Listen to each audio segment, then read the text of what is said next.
Madam जी, मैं आपको कभी मायूस नहीं होने दूंगा। आप बेफिक्र रहें, मैं आपको कभी अकेला नहीं छोड़ूंगा। विधवा होने के बाद आज मैंने पहली बार अपने से कम उम्र के लड़के को बहाने से बेडरूम में बुलाया था। ऐसी हालत में मुझे बेड पर लेटे हुए शर्म सी आ रही थी। हम दोनों की उम्र में काफी फर्क था, लेकिन ये गलती मैं कभी नहीं भूल सकती, क्योंकि मैं जिसको बच्चा समझ रही थी वह तो मुझे विधवा हुए 10 साल गुजर चुके थे। तब से अब तक कभी किसी मर्द में दिलचस्पी महसूस नहीं हुई थी। अपने पति की अचानक मौत के बाद उनका कारोबार संभालना और अपने एकलौते बेटे संदीप की परवरिश करने में ही लगी रहती थी। अपनी इच्छा के बारे में तो कभी सोचा ही ना था। इन्हीं दिनों हमारे पुराने नौकर ने अपने घर वापस जाने का फैसला कर लिया तो दूसरे नौकर की जरूरत आ पड़ी। मैंने पुराने नौकर से कहा, तुम ही कोई भरोसे का आदमी ला दो जो आपकी जगह काम कर सके। राजू आया तो पहली नजर में मुझे अच्छा लगा। राजू को पुराने नौकर ही लेकर आया था। मैंने भी भरोसे का आदमी समझकर रख लिया। वाकई वह बहुत नेक लड़का था। सुबह से शाम 6:30 तक मेरे बेटे संदीप के साथ ऑफिस में होता और रात को खाना खाकर हमारे दिए हुए क्वार्टर में चला जाता। मुझे उसके साथ लगाव हो गया था। मेरे जेठ यूके में कई सालों से थे। उन्हीं दिनों वह इंडिया आए और मेरे बेटे को कहा कि तुम मेरे पास यूके आ जाओ, बिजनेस में मास्टर कर लो। मेरे घर रहोगे तो हर तरह से तुम्हारा ख्याल रखा जाएगा। मेरा एक ही बेटा था। मैं नहीं चाहती थी कि मुझसे दूर जाए। वह अपने पापा के बिजनेस को भी संभाले हुए था, मगर अपने ताया के बोलने पर यूके जाने के ख्वाब उसकी आंखों में बस गए और वह बिजनेस मेरे हवाले करके यूके चला गया। अब बेटे के बगैर और अकेला महसूस करती थी। ऐसे में अगर किसी का सहारा ले सकती थी तो वह नौकर राजू था। राजू भी अपनी गरीबी और रिश्तेदारों से टूटा हुआ था। उसे भी किसी के सहारे की जरूरत थी। जिस दिन मेरा बेटा लंदन रवाना हुआ, मैं खूब रोई थी। उसने मेरे दुख को महसूस करते हुए तसल्ली दी और कहा कि मैडम, आप मुझ पर भरोसा करें, आपको मायूस नहीं होने दूंगा। उसके इस शब्दों से मैं खुद को बेहतर महसूस किया। उस वक्त मुझे एहसास हो रहा था कि जिस बेटे के लिए उम्र के सुहाने दिन खो दी, उसको पाल पोस कर बड़ा किया, वही मुझे छोड़कर चला गया था। मैं अपने कमरे में बैठी बेटे की यादों में खोई हुई थी। आज मुझे जिंदगी की तमाम चीज याद आ रही थी। ऐसे में हमदर्दी के चंद लम्हों के लिए मेरा नौकर मेरे पास आ गया। उसकी नजरें मेरे उदास चेहरे पर थी। उसने मुझे दिल से दिलासा दिया। मेरे बेटे को गए 4 साल हो गए। 4 साल गुजारने के बाद अब मेरा नौकर एक जवान मर्द दिखाई दे रहा था। मेरे दिल में ख्वाहिश हो गई कि मेरा गम बांट ले और हम खूब जी भरकर बातें करें, मगर मेरे और उसके बीच जो दूरी थी उसको खत्म करना उसकी बस की बात नहीं थी और ना मेरे बस की। वह नौकर था और मैं मालकिन। उस दिन के बाद मैं हर तरह से उसका ख्याल रखने लगी और वह भी पहले से ज्यादा मेरी बात मानने लगा। कई बार सोचा कि अगर मैं इस जिंदगी को छोड़कर एक बार फिर से नई जिंदगी के बारे में सोचती तो यकीनन इसी तरह के जीवन साथी की इच्छा करती, जो औरत की इज्जत करने के साथ उसके दिल की बातों को भी जानता हो। लेकिन जिंदगी के इस मोड़ पर मेरा जवान बेटा था और मेरी उम्र 42 साल थी। इस तरह की इच्छा करना सिर्फ सपना ही था। मेरी और राजू की उम्र में बहुत फर्क था। वह उम्र में मेरे बेटे के बराबर था। उसकी उम्र 20 साल थी। उसने मेरे हर गम में मेरा साथ दिया। उसके कारण मुझे वह एहसास मिला जो किसी भी औरत को उस वक्त डर का होता है जब वह अकेली और मजबूर बगैर सहारे की जिंदगी गुजार रही हो। अगर दौलत भी एक सहारा होता है, मगर ये इतना मजबूत सहारा नहीं होता। कभी कभी तो दौलत औरत को बहुत ज्यादा नखरे देती है। उन्हीं दिनों से मेरा नौकर राजू मेरा ज़्यादा ख्याल रखा था और मेरे दिल में उसके लिए जो जज्बात पैदा हो रहे थे वो मेरी उम्र की औरत को शोभा नहीं देते थे। मैं तो एक बच्चे की माँ बनी और विधवा हो गई। मेरी मांगे और आरज़ू अधूरी रह गई, जबकि मैं अपनी जिम्मेदारी से कभी पीछे नहीं हटी। लेकिन फिर भी कभी कभी सोचती काश मेरी एक और औलाद होती, और कभी सोचती कि क्यों नहीं मैंने अपना घर बसाया था। आज मेरे आसपास मेरे अपने तो होते, और अब जब भी राजू हिसाब किताब देने आता है मेरे सामने बैठा होता, मेरी नीयत अजीब हो जाती। मैं किस तरह उसको अपनी नीयत बताती कि दोबारा से अपना घर बसाना चाहती हूँ। अब समझ में आया कि क्यों विधवा को घर दोबारा बसा लेना अच्छा होता है। लोग कहते हैं कि विधवा का शादी कर लेना कोई जुर्म नहीं, और मैं इन बातों से अच्छा महसूस नहीं किया करती थी। गुस्सा आता ये क्यों ऐसी बातें मेरे सामने करते हैं। विधवा होना कोई जुर्म तो नहीं। मेरे पास दौलत, घर और औलाद सब कुछ है। मुझे किसी की भी सहारे की जरूरत नहीं है। मगर अब लगता है कि औरत का जीवन साथी होना जरूरी है। एक दिन हम दोनों गाड़ी में सब्जी लेने मार्केट जा रहे थे। कार एक जगह सिग्नल बंद होने के कारण रुकी तो एक भिखारी ने हाथ फैलाकर कहा, कुछ दे दो, भूखा हूँ मालिक, आपकी जोड़ी सलामत रखे। मैंने 30 रुपए उसको दिए और कार आगे बढ़ा दी। मैं हैरानी से राजू की तरफ देखी, कुछ हैरान सा हो गया था। तभी उसकी हैरानी को दूर करने के लिए मैं बोली, कमाल है, कभी कभी भिखारी भी ना कैसी अनहोनी बातें कह देते हैं। अभी इस उम्र में भी कोई औरत शादी कर सकती है। क्यों नहीं मालकिन, आप किसी तरह भी ज्यादा उम्र की नहीं लगती, जबकि मैं आपसे उम्र में ज्यादा लगता हूँ। उसकी ये बात सुनकर मेरे दिल में खुशी का दरिया बहने लगा। मैंने कहा, इंसान को स्मार्ट बनना चाहिए, अपने आप का ख्याल रखना चाहिए। सुनो राजू, मगर तुम तो ऐसे काम में मगन हो गए हो कि अपने शरीर का भी तुम्हें होश नहीं रहा। कहने लगा तो मैंने कह दिया, लेकिन ये बात करके खुद ही शर्मिंदा हो गई। अब मुझे देखकर उसने मेरी नियत को दूर करना चाहा। मैडम सही है, आप वाकई अपनी उम्र से 14 वर्ष कम लगती हैं। बस रहने भी दो, तुम मुझे एक गलत फहमी में डाल रहे हो। मैडम मैं सच्ची कह रहा हूँ, आप अभी भी बहुत खूबसूरत हैं। खुद से बेशक कम उम्र की लगती हैं। आपने जिंदगी में क्या देखा, आपको तो सिर्फ अपने बच्चों की परवरिश और उनकी देखभाल की फिक्र रही। चाहे तो आप नई खुशियां हासिल कर सकती हैं। क्या कह रहे हो राजू? मैं हंस पड़ी। क्यों मुझे बहला रहे हो? नहीं, मैं अपनी औकात से आगे बढ़ गया था। फिर बोला, माफी चाहता हूँ, शायद आपको मेरी बातें अच्छी नहीं लगी। अपनी बेख्याली में क्या कह गया, ऐसी बात नहीं है, मगर तुम ही सोचो कि जबकि आज कम उम्र की लड़कियां घरों में बिन ब्याही बैठी हैं, मुझ जैसी अधेड़ उम्र विधवा से कौन शादी करेगा। वह थोड़ी देर चुप रहा, फिर बोला, अगर आप नाराज ना हो तो एक बात कहने की गलती करूं। कहो। उसने कहा, मैं आपसे शादी करना चाहता हूँ, मुझे आप पसंद है। अगर आप चाहो तो। मैं उसकी बात सुनकर हैरान रह गई। कभी सोचा न था ऐसी फरमाइश मेरा नौकर करेगा, कभी मुझसे इतना बड़ी बात कह देगा। मैं एकदम खामोश हो गई। वह समझा मैं नाराज हो गई हूँ, तब उसको भी सांप सूंघ गया था।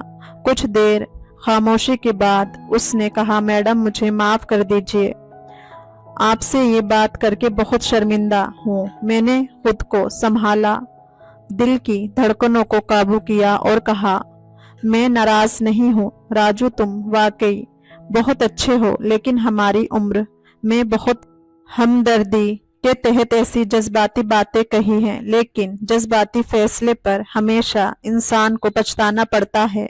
उसने मुझे मिन्नत करके कहा, लेकिन ये जज्बाती फैसला बिल्कुल नहीं है। मैं बहुत सोच समझ कर ये बात कही है। मेरी और तुम्हारी उम्र का इतना फर्क है राजू की अब मैं बच्चों की माँ भी नहीं बन सकती। मैं इस उम्र से भी आगे निकल चुकी हूँ, जबकि तुम्हारी उम्र के लोग शादी के बाद बच्चों की ख्वाहिश करते हैं। आपकी औलाद है ना संदीप, और मैं जरूरी नहीं समझता कि मेरी औलाद हो। मुझे लगा कहीं ये मेरी दौलत पर नजर ना जमाए बैठा हो। इस उम्र में शादी करने का मतलब तो बुढ़ापे में खुद को बर्बाद करना है।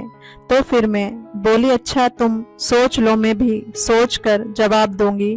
और मैं सख्त कश्मकश में थी। दिल कहता कि इस बात को मान लूं, और दिमाग कहता नहीं। अब वक्त बीत गया, इंसान इतने भी अच्छे नहीं होते, अच्छे अच्छे मर्द भी धोखा दिया करते हैं। उसके बाद काफी दिन हम दोनों चुप रहे, और ये तूफान अंदर अंदर बढ़ रहा था। अब मैं रातों को सो ना सकी थी। दिल बार बार उसके कारण बेचैन था, और प्यार बढ़ गया। घर में अब कौन था राजू के सिवा? उसको मेरी खिदमत करनी थी, डॉक्टर के पास ले जाना था, और मेरी दवा लानी थी। उसने ये सब कुछ किया तो मैंने सोचा, वाकई अकेली औरत को किसी मजबूत सहारे की कितनी जरूरत होती है। मुझे भी राजू से मोहब्बत नहीं, मगर वह मेरी जरूरत बन गया है। उसने अपने साफ सुथरे जज्बात से ऐसी जगह बनाई थी कि दिमाग में उसको नौकर के बजाय अपना हम साथी समझना शुरू कर दिया। अब मैं हर दिन सोचती रहती, ज्यादा सोचने से मेरा वजूद भी जवाब दे गया। सर में दर्द रहने लगा। मैं बिजनेस के मामले से भी हाथ उठा लिया। सारी जिम्मेदारी राजू को दे दी थी। एक दिन सर में बहुत दर्द था, और मैं अपने हाथों से अपना सर दबा रही थी कि राजू ऑफिस से आ गया। उसके हाथ में कुछ फाइलें थी। मेरे कमरे में आने की इजाजत मांगी। मैं भी कहा कि आ जाओ। मैंने कहा, यही मुझे फाइल दिखा दो, मगर मेरा सर दर्द से फट रहा है। वह कुर्सी लेकर मेरे पास आ गया, फाइल एक तरफ रख दी और बोला, क्या मैं आपका सर दबा दूं? फाइलें सुबह देख लेना। उसने मेरे मना करने के बावजूद मेरी पेशानी पर हाथ रखा और दबाने लगा। मुझे सुकून मिला। बेशक मुझे बहुत सुकून मिल रहा था। हालांकि मैं पति की मौत के बाद कभी किसी मर्द की तरफ आंख उठाकर भी नहीं देखा था, और आज इज्जत की जिंदगी गुजार रही थी। कभी कभी कोई कमजोरी इंसान को अपने बस में कर लेती है। बस में आंखें बंद कर ली और यूं जाहिर किया जैसे कुछ होश ना हो। उस वक्त राजू ने भी जान लिया कि मैं क्या सोच रही हूँ। वह मेरे कमरे से चला गया। बोला, मैडम आपकी तबीयत ठीक नहीं है, आप आराम करें, मैं सुबह फाइल चेक करवा दूंगा। वह अगले दिन भी ना आया, और ना उसके बाद वाले दिन। तभी मैंने उसको फोन किया। वह बोला, ऑफिस से आज आपके पास आ जाऊंगा। सोचा आप आराम कर रही हैं, मैं भी यहाँ व्यस्त हूँ। ऑफिस में काम ज्यादा है, उसके लिहाजा इस कदर शांत था कि मुझे लगा अब वह मेरे घर के काम छोड़कर चला जाएगा। उसको मेरे डर और परेशानी से अच्छी तरह पता था। शाम को वह आ गया। मुझसे कुछ फाइलें चेक करवाई, कुछ कागजात पर दस्तखत करवाने थे, वह भी कर दिए। तब उसने कहा, मैडम आपने मेरी बात का जवाब नहीं दिया। अभी तक शायद आप इतने ज़रूरी फैसले से डरती हैं, शायद आपको मुझ पर भरोसा नहीं। कोई बात नहीं, हम भुला देते हैं कि हमारे बीच कोई ऐसी बात हुई है। आप भी अपने आप को मजबूत रखें ताकि आपके बिजनेस पर बुरा असर ना पड़े, और बिजनेस पर पहले की तरह दिलचस्पी लें। मेरे बेटे संदीप ने काफी पैसे मंगवा लिए हैं। अब मैं और ज्यादा बिजनेस पर ध्यान देने लगी। मेरे गम के बादल छट गए, मगर उसका ख्याल दिल से ना गया। ना चाहते हुए भी कह दिया कि मुझे राजू की जरूरत है। मेरे बेटे को ऊपर वाला सलामत रखे, मगर अब वह अपनी नई जिंदगी में गुम हो गया है। मुझे मालूम है मैं वाकई घर बसाना चाहती हूँ, मगर तुम्हारे बारे में सोचती हूँ तुमको इसमें घाटा होगा, जबकि मुझे नहीं। वह बोला, क्योंकि मैं सोच समझकर फैसला किया है तो ठीक है, मगर बेटे को कैसे कहूँ कि मैं इस उम्र में शादी कर रही हूँ। आप अपने जेठ को कहें, वह वही है जहाँ इस मामले में लोग और तरह सोचते हैं। वह जरूर आपकी मदद करेंगे। बड़ी हिम्मत करके मैंने जेठ को फोन कर दिया और उनको अपने मसले बताए। वह बोले आप जरूर शादी कर लें, संदीप को मैं संभाल लूंगा, लेकिन बिजनेस की मालकिन आप रहेंगी, किसी और को मालिक ना बनाएं वरना अपने हाथ कटवा बैठेंगी। जेठ की इजाजत से मैंने राजू से शादी कर ली। उन्होंने बेटे को बाद में बता दिया, मगर इस बात पर राजी ना कर सके कि वह माँ की दूसरी शादी को स्वीकार कर लेता। वह बहुत नाराज हुआ और उसने मुझसे सारे रिश्ते खत्म कर लिए। कुछ साल बाद इंडिया आकर बिजनेस भी अपने नाम करवाया और मुझे सिर्फ मकान और जेवरात देकर सारी दौलत खुद ले गया। बेटे को बिजनेस संभालते देखकर भी मैं खुशी थी, मगर काश वह मुझसे राजी हो जाता, क्योंकि मेरी दौलत का लालच राजू को ना था। उसको एक और जगह बहुत अच्छी नौकरी मिल गई। ये कदम उठाकर कि मैंने अपना बेटा जरूर खोया, मगर मैं खुद को खुशकिस्मत मानती हूँ कि राजू से मुझे कोई शिकायत नहीं। उसने वाकई उम्र के फर्क के बावजूद मुझसे सच्ची मोहब्बत की, मेरा इतना ख्याल रखा, जरा भी तकलीफ नहीं होने दी। लेकिन मेरा दिल उसकी इतनी सारी मोहब्बत पाकर भी खुश हो नहीं रहा, क्योंकि जिस बेटे को जवानी के सुनहरे दिनों को कुर्बान करके परवान चढ़ाया, मगर आज उसको मुझसे मिलना मंजूर नहीं। दोस्तों, आपको क्या लगता है, मैंने एक छोटे उम्र के लड़के से शादी करके सही किया या नहीं?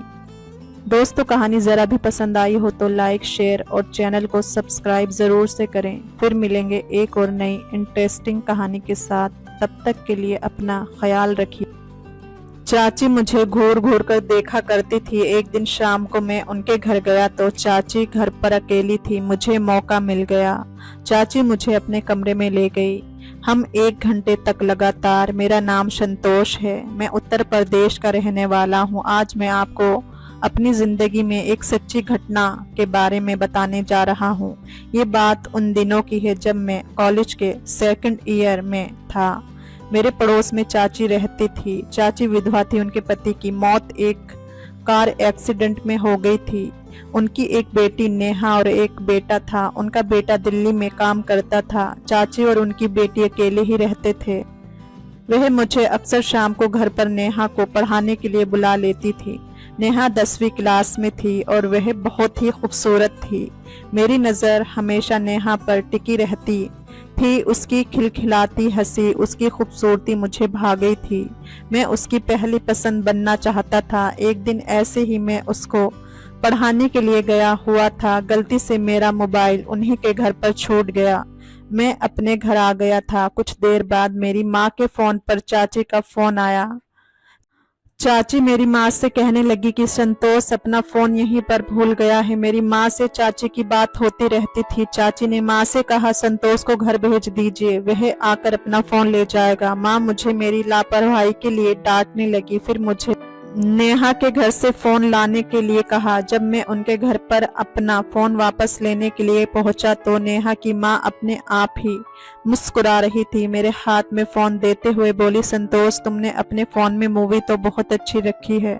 मेरे फोन में बहुत सारी फिल्में थी, लेकिन चाची कौन सी फिल्म की बात कर रही थी ये मुझे पता नहीं चल रहा था। फिर इस बात को सुनिश्चित करने के लिए मैं अनजान बनकर उनसे पूछा, चाची आप कौन सी मूवी की बात कर रही हो? मेरे फोन में तो बहुत सारी मूवी है।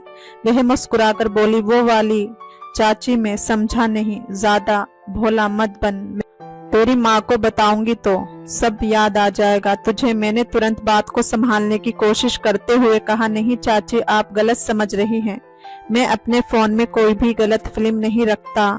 आप माँ से कुछ मत कहना, मैं ये सब डिलीट कर दूंगा। चाची बोली, डरो नहीं, कुछ नहीं कहूंगी तेरी मम्मी को। मैं तो मजाक कर रही थी। अच्छा ये बताओ तुम्हारी कोई गर्लफ्रेंड है? मैंने कहा, नहीं चाची अभी तक तो कोई नहीं। आप मोबाइल दे दो। मेरा मोबाइल मेरे हाथ में देते हुए बोली, फोन में लॉक लगा कर रखो। मैंने कहा ठीक है चाची। फिर मैं अपना मोबाइल लेकर घर आ गया। रात का खाना खाने के बाद सोने लगा तो नींद नहीं आ रही थी। मेरे दिमाग में मैं चाची की बातें ही घूम रही थी। उस दिन के बाद से चाची ने मुझे घूरना शुरू कर दिया। कभी छत पर तो कभी गली में, कभी अपने घर बहाने से बुलाती, कभी मुझे छूने की कोशिश करती। ऐसे ही एक दिन जब मैं शाम को उनके घर नेहा को पढ़ाने आया तो मैंने देखा कि चाची अकेली थी। मैंने पूछा, चाची नेहा कहाँ है? चाची बोली, वो अपने मामा के यहाँ चली गई। मैं हैरानी से पूछा, कब चाची? बोली, आज सुबह ही तो निकली है, रात में उसके मामा आ गए थे, उसका भी मन कर गया और सुबह में उनके साथ ही निकल गई। मैंने कहा, ठीक है चाची, जब वह है ही नहीं तो फिर मैं जाऊं? वह बोली, आ ही गए हो तो बैठ जाओ, चाय बनाऊंगी, तुम भी पी लेना एक कप मेरे साथ। मैं बोला, ओके। वह चाय बनाने चली गई और मैं टीवी देखने लगा। चाची घर में अकेली थी तो मैंने सोच लिया कि यहाँ ज्यादा रुकने में कोई फायदा नहीं है। फिर चाची चाय बनाकर लाई। जब वह मुझे कप पकड़ाने लगी तो उन्होंने मेरे हाथ भी पकड़ लिया। वह बोली, बहुत मुलायम हाथ है तुम्हारा, तुम तो मर्द हो, मर्दों का हाथ तो एकदम कड़क होता है। उनकी ऐसी बातें सुनकर मैं थोड़ा घबराने लगा और मुस्कुराकर मेरे साथ बैठ गई। मेरे पास बैठकर बोली, आज मुझे बाजार जाना है, क्या तुम मेरे साथ चलोगे? मैंने कहा, चाची मुझे कुछ काम है इसलिए मुझे अभी घर जाना होगा। वह बोली, कोई बात नहीं, जो काम है वह कर लो, जब फ्री हो जाओगे तो आ जाना। मैंने कहा, ठीक है। मैंने अपना चाय का कप टेबल पर रखा और मैं खड़ा हो गया। अच्छा तो चाची ठीक है, मैं चलता हूँ, जब मुझे टाइम मिलेगा तो मैं आ जाऊंगा। मैं बहाना करके वहां से रफू चक्कर हो गया। अपने घर जाकर चाची के बारे में सोचने लगा, आखिर चाची मुझसे चाहती क्या है? इस तरह की हरकतें मेरे साथ आखिर क्यों कर रही है? मैं तो उनके बेटे जैसा हूँ। फिर मैंने सोचा, अरे संतोष, कहीं तुझे कोई गलत फहमी तो नहीं हुई? वह तो मुझसे सिर्फ अच्छे से बात करती है, मैं पता नहीं क्या गलत मतलब निकाल रहा हूँ। मैं कश्मकश में था कि अचानक मेरे कमरे में माँ आई और मुझे बाजार के लिए कोई काम बता दिया। कहने लगी, घर का कुछ सामान खत्म हो रहा है, जल्दी से तुम बाजार से मुझे सामान लाकर दे दो। मैंने कहा, ठीक है माँ, मैं अभी जाता हूँ। अचानक ही चाची का फोन माँ के मोबाइल पर आ गया। चाची कहने लगी, मुझे बाजार में कुछ काम है, क्या आप संतोष को भेज सकती हो? इतने में ही माँ बोली, हाँ संतोष बाजार ही तो जा रहा है, तुम चाहो तो उसके साथ चली जाओ। चाची और माँ की बातें सुनकर मेरा तो सर चकराने लगा। मैं चाची के साथ जाना नहीं चाहता था, लेकिन माँ के कहने पर मुझे मजबूरन जाना पड़ा। मैं अपनी बाइक लेकर चाची के गेट पर गया। चाची पहले से ही तैयार खड़ी थी। वह मुझे देखकर मुस्कुरा रही थी। मैं भी उन्हें देखकर झूठी हंसी हंसने लगा। मैं बाइक स्टार्ट किया और चाची मेरे पीछे बैठ गई। जैसे ही बाइक घर से थोड़ा दूर पहुंची, चाची मुझसे चिपकने की कोशिश करने लगी। मैं बोला, चाची आप ठीक से बैठें। वो बोली, मुझे बाइक पर बहुत डर लगता है, इसलिए तुम्हें कसकर पकड़ रखा है। उनकी बात सुनकर मैं खामोश हो गया। पूरे रास्ते वह मुझसे इसी तरह चिपक कर बैठी रही। मैं बहुत अनकंफर्टेबल महसूस कर रहा था, लेकिन मैं कर भी क्या सकता था। थोड़ी ही देर में हम मार्केट पहुंच गए। मैंने कहा, चाची आपको जो भी सामान लेना है ले लो, मैं भी अपनी शॉपिंग कर लेता हूँ। जब आप सामान खरीद लो तो मुझे कॉल करके बुला लेना, मैं आ जाऊंगा। वह बोली, ज्यादा कुछ नहीं चाहिए, थोड़ा सा ही सामान है, तुम जाओ मत, मेरे साथ ही रहो। मुझे मजबूरन उनके साथ रुकना पड़ा।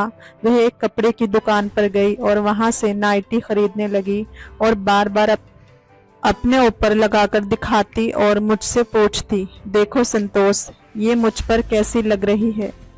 मैंने कहा, चाची मुझे इस बारे में कोई नॉलेज नहीं है, आपको जो अच्छी लगे ले लो।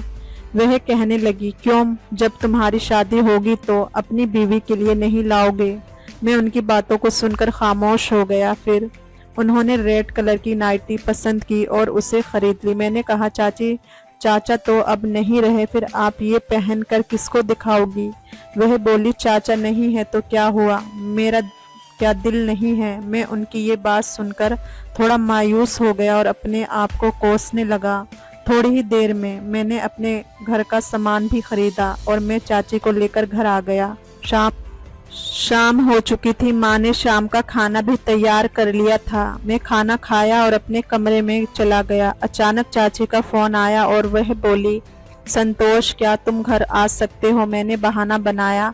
चाची, मैं अभी खाना नहीं खाया हूँ और मैं अभी बहुत थका हुआ हूँ, मुझे बहुत नींद आ रही है। अगर कोई ज़रूरी काम नहीं है तो मैं कल आ जाऊँगा। वह बोली, कोई बात नहीं, तुम थक गए हो, आराम कर लो, कल आ जाना। मैं लेटते हुए चाची की बेटी नेहा के बारे में सोचने लगा। वह मुझे बहुत पसंद थी, शायद मैं उससे प्यार करने लगा था। मैं अपने मन ही मन में सोचने लगा कि नेहा जब अपने मामा के घर से आएगी तो मैं उससे सब कुछ बता दूंगा कि मैं उसे कितना प्यार करता हूँ। पता नहीं उसका जवाब क्या होगा। ये सोचते सोचते मुझे नींद आ गई और मैं सो गया। सुबह जब मैं उठा तो मैं अपने मोबाइल में चाची का गुड मॉर्निंग वाला मैसेज देखा। मैसेज पढ़ते ही मैंने अपना मोबाइल स्विच ऑफ कर दिया, कहीं चाची मुझे बहाने से अपने घर ना बुला ले। मैं चाची से बहुत ज़्यादा कतराने लगा था। मैं अपने बिस्तर से उठकर बाथरूम में नहाने चला गया। नहाने के बाद मैं तैयार होकर दोस्तों से मिलने का प्लान करने लगा। जैसे ही अपने दोस्त को फ़ोन करने के लिए मोबाइल ऑन किया, चाची का 10 से 12 मिस कॉल था। मैं जल्दी से अपने दोस्त को फ़ोन किया और फिर से दोबारा फ़ोन ऑफ करके अपनी जेब में डाल दिया। मैं अपने दोस्त के साथ सिनेमा हॉल फिल्म देखने चला गया। फिल्म देखकर जब घर वापस आया तो माँ मुझे डांटने लगी। फिर बोली, मोबाइल क्यों ऑफ किया हुआ था? मैं कितनी बार कॉल की, तुझे पता नहीं कहाँ दिमाग रहता है तेरा? मैंने कहा, माँ शायद मेरे मोबाइल की बैटरी खत्म हो गई होगी, आपको कुछ काम था मुझसे? माँ बोली, मुझे कोई काम नहीं है। नेहा की माँ, तुम्हारी चाची तुम्हें बुला रही है।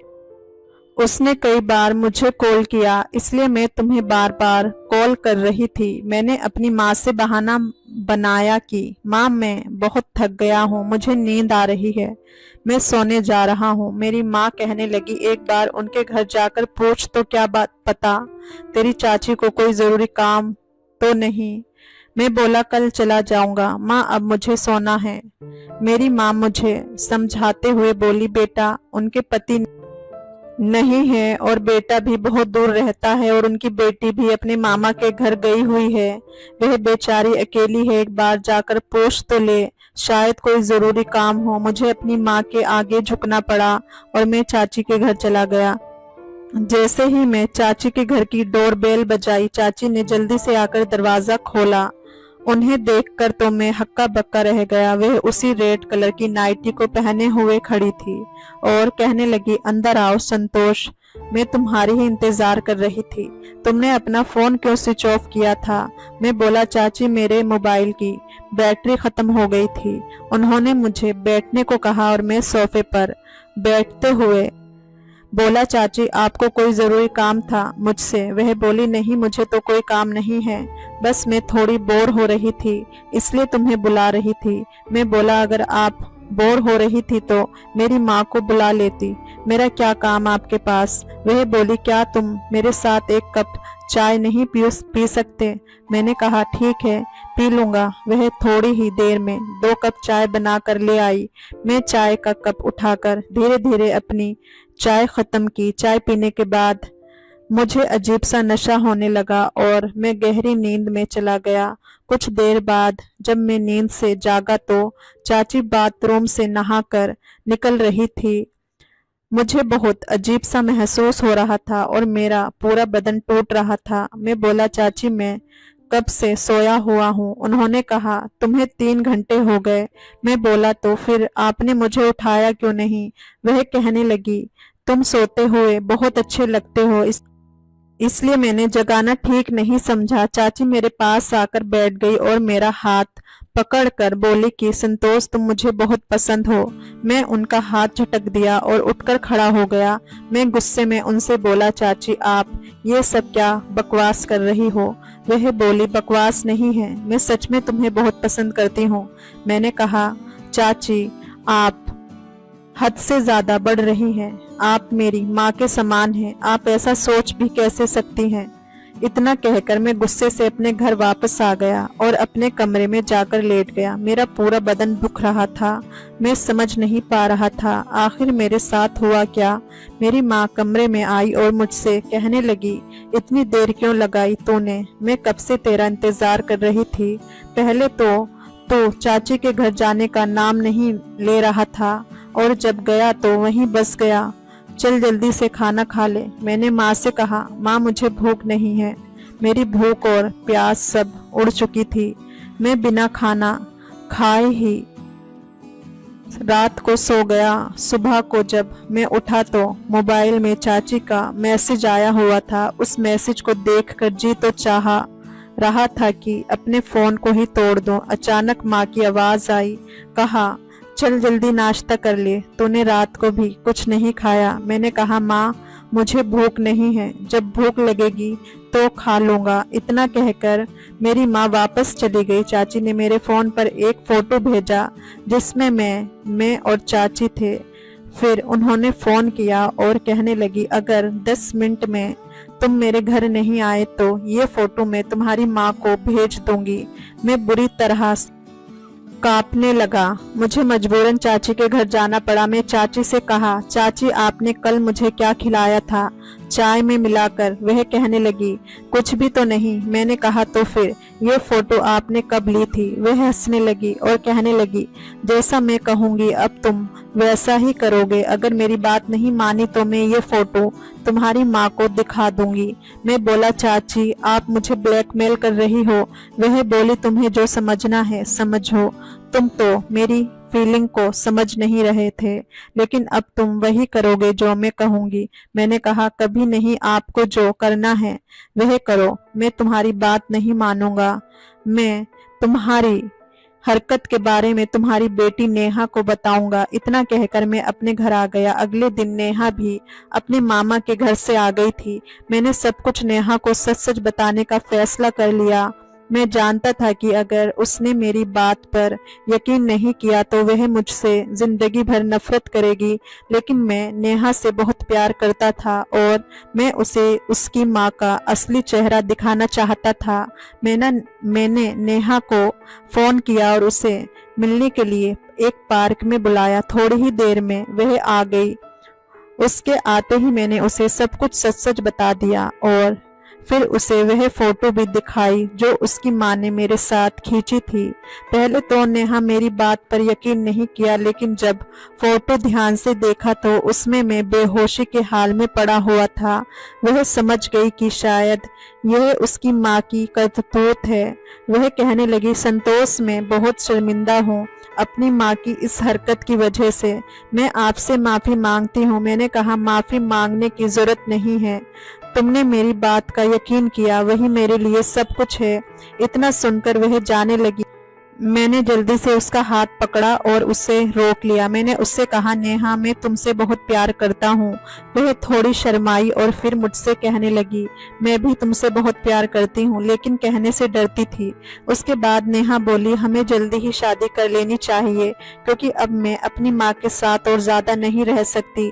मुझे उस औरत से नफरत हो गई है। इतना सुनकर मैं नेहा को अपने गले से लगा लिया और फिर हमने जल्दी ही शादी कर ली। दोस्तों, कहानी आपको जरा भी पसंद आई हो तो लाइक, शेयर और चैनल को सब्सक्राइब जरूर से कर लीजिए। फिर मिलेंगे एक नई और कहानी में।